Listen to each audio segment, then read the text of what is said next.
नमस्कार फ्रेंड्स। आज मैं जो आपको कहानी सुनाने जा रही हूँ उसके लेखक हैं हरदीप सिंह जी।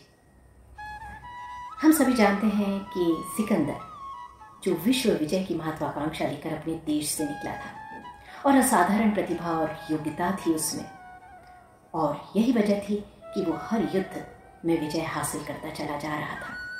उसके कारण उसका दम्भ बहुत अधिक बढ़ गया था। विजय के उन्माद में वो हर गांव नगरों को रौंद रहा था और अपार धन संपदा उसने इकट्ठी कर ली थी। उसके सैनिकों को भी उसने मालामाल कर दिया था। और इसी विजय के उन्माद में एक बार वो एक ऐसे नगर में पहुंचा जहां पर सिर्फ महिलाएं थीं, वृद्धाएं थीं, और उस नगर में कोई भी पुरुष नहीं था, क्योंकि उस नगर के पुरुष युद्ध में मारे जा चुके थे।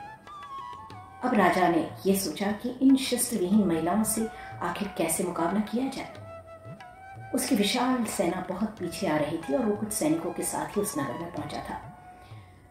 उसे कुछ भूख सी लगी तो उसने एक घर के सामने अपने घोड़े को रोका और दरवाजा खटखटाया।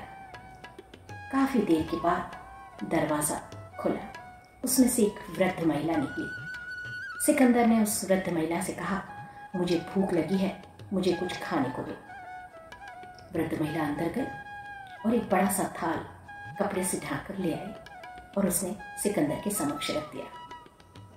थाल पे से कपड़ा हटाया सिकंदर ने, तो उसने देखा कि उसमें पुराने कुछ सोने के जेवरात रखे हुए थे। तब सिकंदर ने क्रोध में आकर उस वृद्धा से कहा, यह क्या मजाक है? मुझे भूख लगी है तो क्या मैं ये गहने खाऊंगा? तब उस वृद्धा ने कहा, तू वही सिकंदर है ना? मैंने तेरा नाम तो सुना था, लेकिन आज तुझे देख भी गया। मैंने तो सुना है कि तेरा भोजन ये धन संपदा, सोना, जमीन ही है। यदि तेरी भूख इन रोटियों से मिटती, तेरा भोजन यदि ये रोटियां होती, तो क्या तेरे देश में रोटियां नहीं थी? जो तू दूसरे देश की रोटियां छीनने की तुझे जरूरत क्यों आन पड़ी थी? दूसरे देश की संतानों को छीनने की जरूरत क्या आन पड़ी थी? बता सिकंदर, बता। मैं एक मां बोल रही हूं। मां ये सवाल कर रही है।